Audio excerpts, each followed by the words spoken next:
Bismillahirrahmanirrahim. Respected teachers, parents, and dear students, we are studying biology class 9, chapter 1, Introduction to Biology.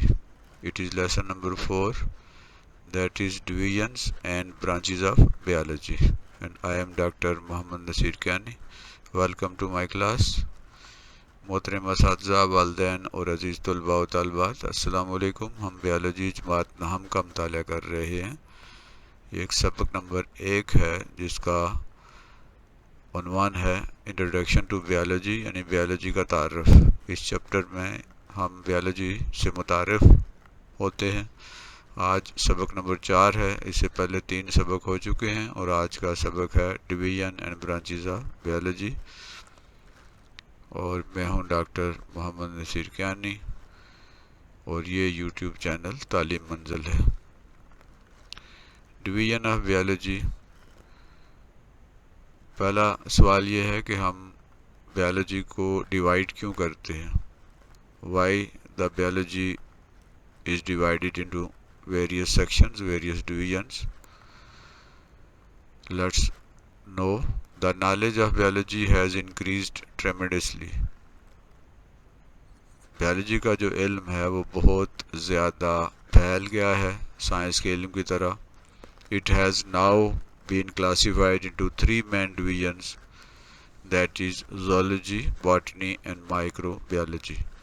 चूँकि biology का इल्म बहुत ज़्यादा तकसीम हो गया है, बहुत ज़्यादा फैल गया है, बहुत ज़्यादा इसमें उरूज आ गया है, इसलिए ये ज़रूरी है कि हम इसके मताले में आसानी पैदा करने के लिए इसको मुख्तलिफ़ हिस्सों में तकसीम करें। तो बियोलॉजिस्ट ने इसको बुनियादी तौर पर 3 बड़े हिस्सों में तकसीम किया है। उनमें से एक है ज़ूलॉजी, एक है बॉटनी और एक है microbiology.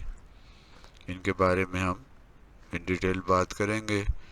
Zoology, microbiology and botany. These are the 3 main divisions of biology. What is zoology? It is a division of biology that studies the animals such as cats, dogs, elephants, horses, fish, birds, insects, frog, human beings, etc. zoology biology की वो division है, वो हिस्सा है जिसमें हम जानवरों के बारे में पढ़ते हैं। ज़ू कहते हैं ना चिड़ियाघर को जहाँ जानवर होते हैं, तो याद रखने के लिए ज़ूलॉजी यानी ज़ू से मुतल्लिक जो इल्म है जिसमें जानवरों के बारे में पढ़ा जाता है। कुत्ते, बिल्लियाँ, हाथी, घोड़े, मछलियाँ, परिंदे, इंसेक्ट्स, कीड़े मकोड़े और ख़ुद जो इंसान है उसके बारे में भी ज़ूलॉजी में ही पढ़ा जाता है। नेक्स्ट है botany.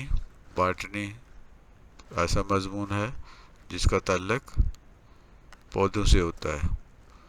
It is a division of biology that studies the plants such as rose, banana, rice, wheat, pineapple, mango, mustard plant etcetera. ये बॉटनी जो है उसको याद रखने के लिए बूटा कहते हैं पौधे को, दरख्त को। तो बॉटनी वो इल्म है जिसमें हम पौधों के बारे में पढ़ते हैं, जिसमें हम पौधों और दरख्तों और झाड़ियों और इस तरह के दीगर जो हैं वो पौधों के बारे में पढ़ा जाता है। तो बायोलॉजी की वो शाख जिसमें हम पौधों के बारे में पढ़ते हैं उसे बॉटनी कहते हैं। माइक्रोबायोलॉजी, माइक्रो बहुत छोटी चीज़ को कहते हैं। माइक्रोस्कोप वो आला होता है जिसके ज़रिए हम बहुत छोटी चीज़ों को देखते हैं। तो microbiology, micro means very small, the organism which can not be seen, which can be seen only through a microscope are called microorganisms. वो जानदार जिनको हम सिर्फ माइक्रोस्कोप से देख सकते हैं, and we cannot see without using a microscope, those small organisms are called microorganisms. Microbiology is a division of biology that studies the micro organism such as amoeba, bacteria etcetera, वो जानदार जो बहुत ही छोटे होते हैं और हम बगैर माइक्रोस्कोप के उनको नहीं देख सकते, उनको स्टडी नहीं कर सकते, उसके लिए बायोलॉजी की एक अलग ब्रांच है, एक अलग डिवीजन है, उसे माइक्रोबायोलॉजी कहते हैं। थिंक बैक, हमने 3 चीज़ों के बारे में पढ़ा है। Why the biologist divided biology into divisions, biologist ने, माहिरीन बायोलॉजी ने क्यों बायोलॉजी को मुख्तलिफ डिवीजन्स में, मुख्तलिफ हिस्सों में तकसीम किया। What are the main divisions of biology, biology की ख़ास अहम बुनियादी हिस्से कौन कौन से हैं, कौन कौन से डिवीजन्स हैं, इनके बारे में हम पढ़ चुके हैं। Number 3, what do we study in zoology, zoology में हम क्या पढ़ते हैं, जू में क्या होता है। What do we study in botany, botany में हम क्या पढ़ते हैं। What do we study in microbiology, microbiology में हम किन चीज़ों के बारे में पढ़ते हैं और माइक्रोबायोलॉजी को माइक्रोबायोलॉजी क्यों कहते हैं। इन सवालों के जवाब सोचिए। अगर आपको इन सवालों के जवाब आते हैं तो आइए आगे बढ़ते हैं। अब हम पढ़ते हैं ब्रांचेस ऑफ बायोलॉजी के मुतालिक। What are the branches of biology.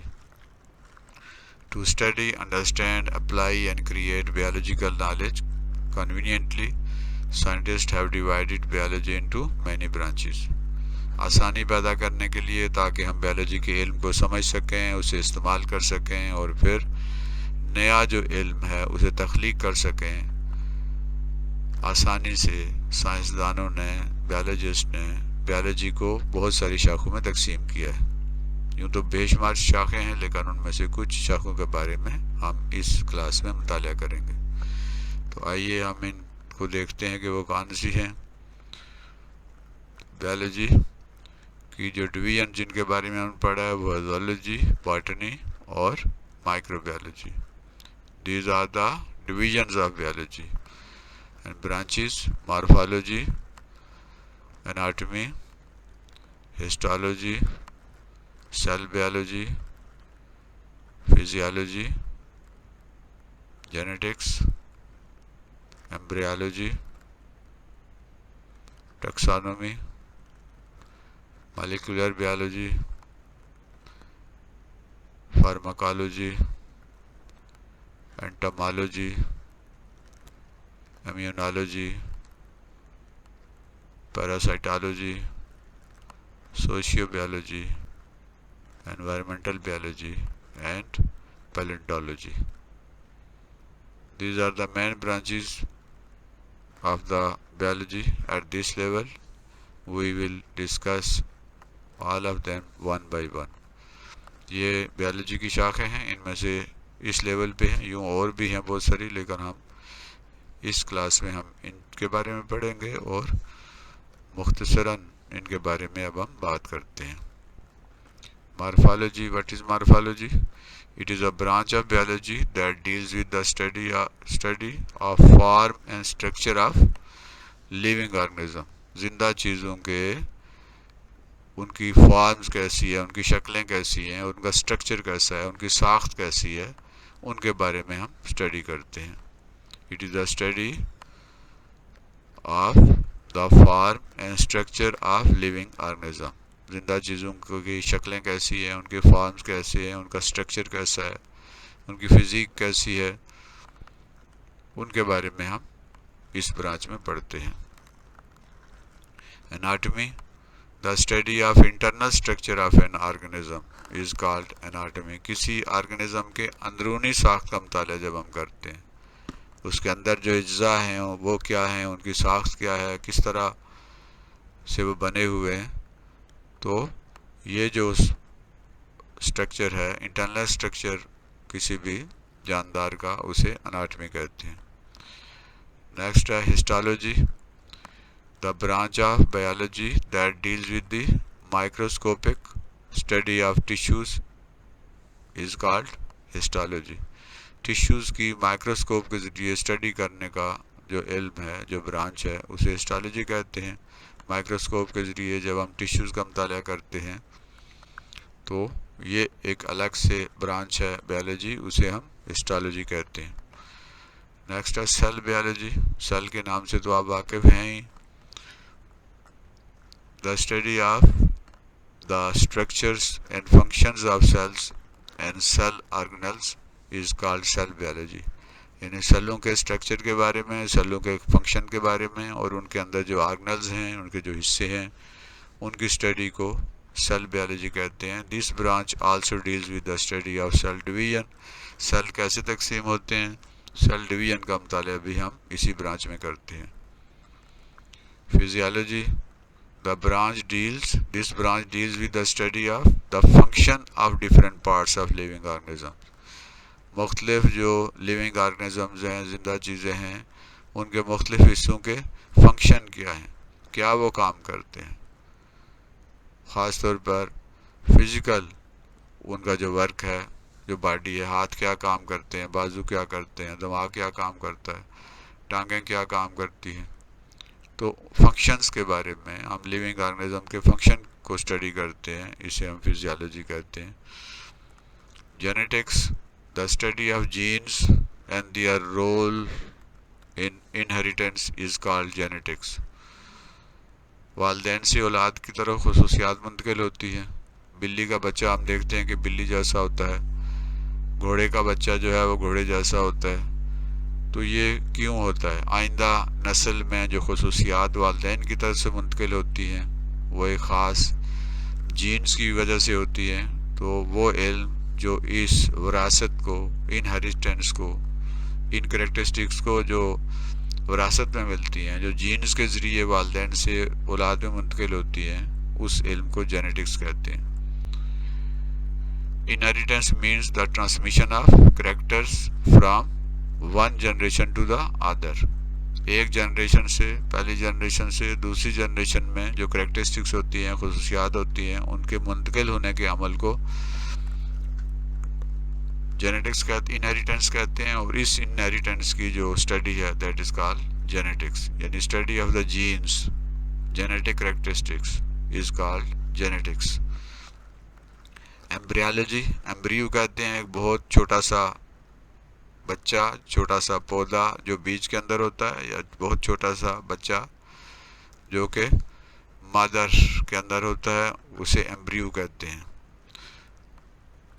It is the study of the development of an embryo into a new individuals. ये एम्ब्रियो जो है वो किस तरह एक पूरा पौधा बनता है, किस तरह पूरा एक इंडिविजुअल जानवर या इंसान बन जाता है, उसको एम्ब्रियोलॉजी कहते हैं। एम्ब्रियो से एक पूरा पौधा या पूरा जानवर बनने का अमल एम्ब्रियोलॉजी कहलाता है। यानी और उसको स्टडी हम करते हैं जिस इल्म में, वो एम्ब्रियोलॉजी होती है। Embryology is the study of embryo and its development into a new individual.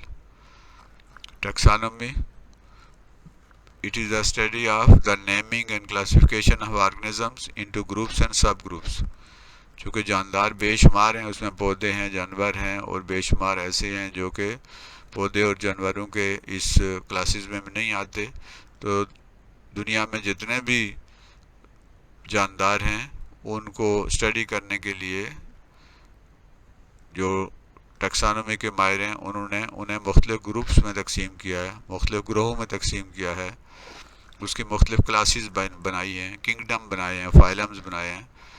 तो ये जो स्टडी है कि जानदारों को मुख्तलिफ ग्रोहों में तकसीम करना, फिर उनको नाम देना कि उनके क्या नाम हैं, चूँकि बायोलॉजी जो है, उनके बायोलॉजी में साइंसदानों ने हर चीज़ के नाम अलग रखे हुए हैं। आगे चल के हम पढ़ेंगे। जैसे बिल्ली है तो उसे फेलस डोमेस्टिकस कहते हैं, इंसान है तो उसे होमोसिपियन कहते हैं।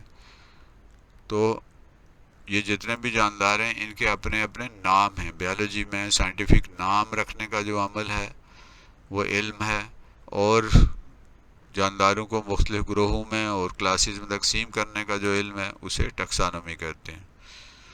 इन तमाम के बारे में हम आगे बायोलॉजी के अगले जो अबवाब हैं, नेक्स्ट चैप्टर्स वगैरह जो हैं, उनके अंदर हम इनको स्टडी करेंगे। पैलेंटोलॉजी क्या है? What is paleontology? It is the study of fossils which are the remains of extinct organisms.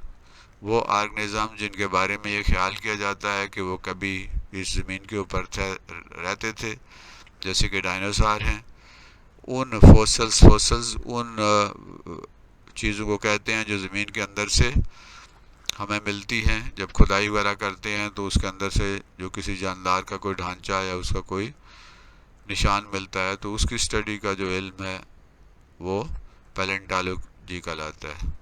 यानी माजी में बहुत सारे ऐसे जानदार हैं जो आज मौजूद नहीं हैं, माजी में मौजूद थे, तो उन फॉसिल्स का, वो जो ज़मीन के अंदर से जो उनकी चीज़ें मिलती हैं, उनकी स्टडी को पैलेंटोलॉजी कहते हैं। It is the study of fossils which are the remains of extinct organism. वो उनके रिमेन्स हैं, उनके बाकियात हैं जो दुनिया से ख़त्म हो गए, उनकी स्टडी को पैलेंटोलॉजी कहा जाता है। नेक्स्ट है एनवायरमेंटल बायोलॉजी। एनवायरनमेंट वो चीज़ जो हमारे इर्द गिर्द पाई जाती है उसे एनवायरनमेंट कहते हैं। तो एनवायरमेंटल बायोलॉजी क्या है? It deals with the study of interaction between organisms and their environment. इंसान और या जानवर जितने भी हैं या जानदार हैं, उनके अपने माहौल के साथ एक इंटरेक्शन होता है, एक ताल्लुक़ होता है। तो इस ताल्लुक़ को जिस इल्म में स्टडी किया जाता है उसे एनवायरमेंटल बायोलॉजी कहते हैं। The relationship of organism with their environment is also called ecology. इसको इकोलॉजी भी कहते हैं, environmental biology. That is the study of relationship of organism with their environments. हर जानवर को, हर जानदार को एक ख़ास माहौल चाहिए होता है।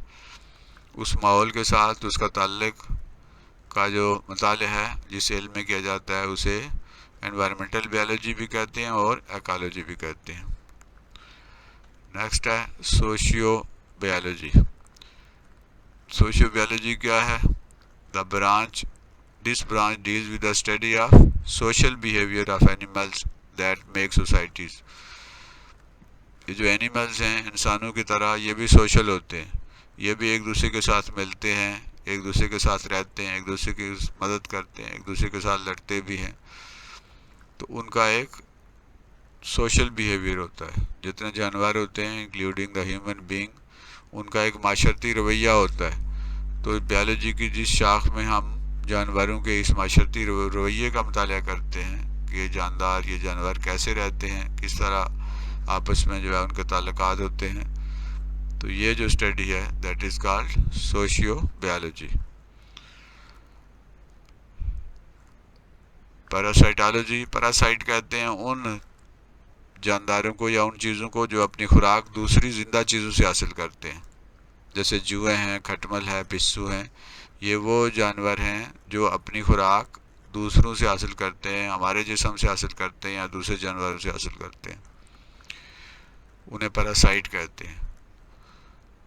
This branch deals with the study of parasites. ये पैरासाइट कौन से हैं? जो अपनी खुराक दूसरों से हासिल करते हैं, जैसे जुएँ हैं, खटमल हैं, पिस्सू हैं। Parasites are the organisms that take food and shelter from living host. Living host, host कहते हैं मेज़बान, जिससे वो खुराक हासिल करते हैं। उनका जो मेज़बान होता है वो ज़िंदा होता है। इन रिटर्न हार्म देम, और उससे खुराक भी हासिल करते हैं, उससे फ़ायदा भी उठाते हैं और उसे नुकसान भी पहुँचाते हैं। फिर बजाय इसके बदले के वो कोई फ़ायदा करें, वो उल्टा वो जिस जानदार से खुराक ले रहे होते हैं उसका नुकसान कर रहे होते हैं। तो वो ब्रांच जो है जो इन पैरासाइट्स को डील करती है, जिसमें हम इन पैरासाइट्स के बारे में पढ़ते हैं, उसे पैरासाइटोलॉजी कहते हैं। ये बहुत मुफीद इल्म है, चूँकि हमें पैरासाइट्स हमारे लिए बहुत ज़्यादा नुकसानदेह हैं, तो इनको स्टडी करना, इनको ख़त्म करना और इनके ख़िलाफ़ एक्शन लेना, ताकि ये इंसान को, जानवरों को नुकसान ना पहुँचा सकें, हम ये सारी चीज़ें इस इल्म में पढ़ते हैं। नेक्स्ट है बायोटेक्नोलॉजी। बायोटेक्नोलॉजी यानी बायोलॉजी का इस्तेमाल टेक्नोलॉजी में इस्तेमाल होता है। बायोलॉजी को हम यूज़ करते हुए मुख्तलिफ़ चीज़ें बनाते हैं और फिर इस टेक्नोलॉजी को इस्तेमाल करते हैं इंसानों की भलाई के लिए। Biotechnology, it deals with the practical application of living organisms to make substances from for the welfare of mankind. इंसानियत की भलाई के लिए जो मुख्तलिफ बायोलॉजी के इल्म की प्रैक्टिकल एप्लीकेशन जो की जाती है उसे हम बायोटेक्नोलॉजी कहते हैं। जैसे इंसुलिन बना ली गई है बैक्टीरिया से बायोटेक्नोलॉजी के ज़रिए।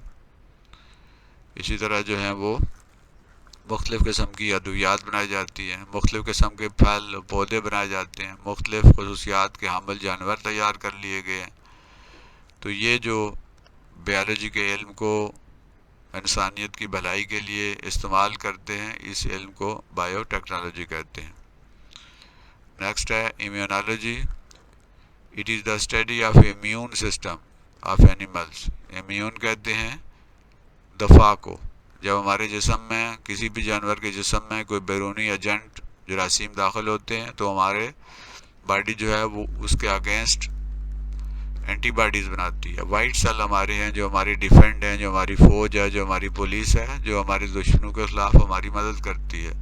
जो ही बाहर से कोई बीमारी का जरासीम जिस्म में दाखिल होता है, हमारा जो इम्यून सिस्टम होता है, हमारा जो दफ़ाई निज़ाम है वो रेडी हो जाता है और वो दुश्मन के अंदर जिस्म में जाते ही उस पर अटैक कर देता है। तो अगर हमारा जिस्म ताकतवर हो, मजबूत हो और उसके अंदर कुव्वत हो तो वो इन जरासीमों को, बाहर से आने वाले दुश्मनों को मार देते हैं। लेकिन अगर हमारा जिस्म कमज़ोर हो और डिफेंड ना कर सके फिर हम बीमार हो जाते हैं। तो इम्यूनोलॉजी वो इल्म है जिसमें हम जानवरों के इस दफ़ाई निज़ाम का मुताला करते हैं और फिर माइक्रोब्स के और इन छोटे मोटे जितने भी जरासीमें और बीमारियां हैं, जर्म्स हैं, वायरस हैं, इनके ख़िलाफ़ पूरा जो है वो कैसे इम्यून सिस्टम काम करता है और इम्यून सिस्टम को कैसे मजबूत कर सकते हैं, ये सारा कुछ हम इम्यूनोलॉजी में पढ़ते हैं।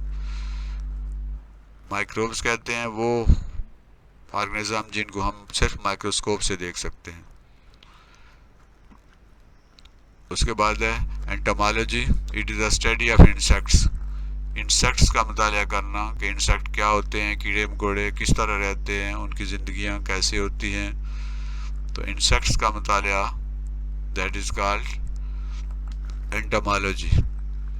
ये भी बहुत ज़रूरी है क्योंकि बेशुमार इंसेक्ट ऐसे हैं जो नुकसान देते हैं। जैसे टर्माइट है, दीमक, तो ज़ाहिर है कि हमारे लकड़ी की जितनी बनी हुई चीज़ें होती हैं उनको ये तबाह कर देती है। इसी तरह बहुत सारे इंसेक्ट्स हैं जो कि इंसान को मुख्तलिफ तरीक़ों से नुकसान पहुँचाते हैं। तो इस इल्म को जिसमें हम इंसेक्ट्स को स्टडी करते हैं that is called entomology. Pharmacology. It is the study of drugs and there effects on the system of the human body. Drugs क्या होते हैं, अद्वियात क्या होती हैं और ये इंसानी जिस्म पर क्या असर डालती है, इनके क्या साइड इफ़ेक्ट्स हैं, इनके क्या फ़ायदे हैं, इनके क्या नुकसान हैं। यानी अद्वियात के बारे में, मेडिसिन के बारे में, ड्रग्स के बारे में जिस इल्म में पढ़ा जाता है उसे फार्माकोलॉजिस्ट कहते हैं उसे। और वो जो होते हैं फार्माकोलॉजिस्ट होते हैं और इस इल्म को फार्माकोलॉजी कहते हैं। वो लोग जो कि ड्रग्स वगैरह के बारे में पढ़ते हैं, उनको डील करते हैं, उन्हें फार्माकोलॉजिस्ट कहते हैं। और वो इल्म जिसमें हम इन ड्रग्स और मेडिसिन के बारे में पढ़ते हैं उसे फार्माकोलॉजी कहते हैं। Molecular biology. मालिक्यूल्स, हमें पता है कि एटम जब आपस में मिलते हैं तो उससे मालिक्यूल्स बनते हैं। ये मालिक्यूलर बायोलॉजी या बायोकेमिस्ट्री भी इसको कहते हैं। अगर केमिस्ट्री में हम जाएं तो ये बायोकेमिस्ट्री कहलाती है। यानी ज़िंदा चीज़ों की जो मालिक्यूलर कंपोजिशन है उसके बारे में हम स्टडी करते हैं। It deals with the study of the molecules of life. ज़िंदगी के मालिक्यूल, बहुत सारी ऐसी चीज़ें हैं जो ज़िंदगी के लिए बहुत अहम हैं, उनके मालिक्यूल्स कैसे काम करते हैं। For example water, protein, carbohydrates, lipids and nucleic acids, these are the molecules necessary for life. ज़िंदगी के लिए इन मालिक्यूल्स का, इन केमिकल्स का होना ज़रूरी है। तो इस स्टडी को हम मालिक्यूलर बायोलॉजी कहते हैं, जिसमें हम इन मालिक्यूल्स के बारे में जिनके ऊपर लाइफ डिपेंड कर रही होती है का मुताला करते हैं। थिंक बैक, ज़रा सोचिए दोबारा से, हमने अब तक जो चीज़ें पढ़ी हैं उसके बारे में आप सोचिए और देखिए कि क्या इन सवालों के जवाब आपको आते हैं। अगर आते हैं तो ओके, आगे बढ़िए, और अगर नहीं आते तो दोबारा वीडियो को देखिए और इन सवालों पर फिर से गौर कीजिए। Which branches of biology have the beginning letter M? कौन सी बायोलॉजी की शाखें हैं जो एम, जो लेटर एम है उससे शुरू होती है? जी जहन में आ गया। In which branch do we study about environment? Biology की किस शाख में हम एनवायरनमेंट के बारे में पढ़ते हैं? जी सोचिए, गौर कीजिए। विच branch of biology studies drugs? कौन सी बायोलॉजी की ब्रांच में हम ड्रग्स के बारे में पढ़ते हैं और उनके इंसानी जिस्म के ऊपर असरात के बारे में पढ़ते हैं? Which branch studies the behaviour of animals? Social behaviour जानवरों का कैसा होता है उसके बारे में हम किस ब्रांच में पढ़ते हैं? Which branch of biology helps us to defend ourselves from diseases? कौन सा इल्म है, बायोलॉजी की कौन सी शाख है जो हमें बीमारियों के ख़िलाफ़, हमारे दफाई निज़ाम को बेहतर करने में या बीमारियों के ख़िलाफ़ हमें बचने का इल्म फराहम करती है? जी मुझे उम्मीद है कि आपने इन सवालों पर गौर कर लिया होगा और आपको इन सवालों के जवाब आते होंगे। अगर आते हैं तो ओके, और अगर नहीं आते तो दोबारा से इस वीडियो को देखिए और इन सवालों के जवाब तलाश करने की कोशिश कीजिए। आगे बढ़ते हैं। हमने आज पढ़ा है बायोलॉजी, उसकी हम डिवीजन्स के बारे में पढ़ा है कि उसकी 3 डिवीजन्स होती हैं, ज़ूलॉजी, बॉटनी और माइक्रोबायोलॉजी। और इनको हमने पढ़ा है कि ज़ूलॉजी में क्या पढ़ते हैं, बॉटनी में क्या पढ़ते हैं और माइक्रोबायोलॉजी में क्या पढ़ते हैं। फिर हमने ब्रांचेस की बात की है, मार्फोलॉजी है, एनाटॉमी है, हिस्टोलॉजी है, सेल बायोलॉजी है, फिजियोलॉजी है, जेनेटिक्स है, एम्ब्रियोलॉजी है, टैक्सोनॉमी है और मॉलिक्यूलर बायोलॉजी है, फार्माकोलॉजी है, एंटोमोलॉजी है, इम्यूनोलॉजी, परिस्टोलॉजी है और सोशियोबायोलॉजी है, एनवायरमेंटल बायोलॉजी जिसे इकोलॉजी भी कहते हैं, और पैलेंटोलॉजी। आज हमने एक बड़ा मुफीद सबक पढ़ा जिसमें हमने बायोलॉजी की डिवीजन्स और उसकी ब्रांचेस को स्टडी किया। मुझे उम्मीद है कि आपको आज का ये लेसन पसंद आ गया होगा और समझ भी आ गया होगा। आपका शुक्रिया, आपने इस सबक में दिलचस्पी ली और सीखने की कोशिश की। इस वीडियो को फिर देखिए क्योंकि ये बहुत अहम वीडियो है, बहुत अहम सबक है, और हम आगे जितने भी असबाक पढ़ेंगे उनका ज़्यादातर इन्हिसार इसी आज के लेसन पे होगा। यह है यूट्यूब चैनल तालीम मंजिल, और जिसका मकसद ऐसे असबाक की तैयारी करना है जिससे हमारे तलबा बेहतर तरीके से समझ सकें। हमारे असातिज़ा को चाहिए कि वो इन असबाक को अपनी क्लासेस में इस्तेमाल करें, और वालिदैन जो है अपने घरों में अपने बच्चों की तरबियत के लिए और उनको बायोलॉजी को समझने के लिए इन असबाक का इस्तेमाल करें। इस वीडियो को लाइक भी कीजिए और दूसरों के साथ शेयर भी कीजिए, और अगर आपने अभी तक ये चैनल सब्सक्राइब नहीं किया तो सब्सक्राइब भी कीजिए, बेल आइकन को टच कीजिए या उसे क्लिक कीजिए ताकि हर आने वाली वीडियो आप तक पहुंच सके। आपका एक बार फिर शुक्रिया। Thank you very much. अल्लाह हाफिज़। पाकिस्तान जिंदाबाद।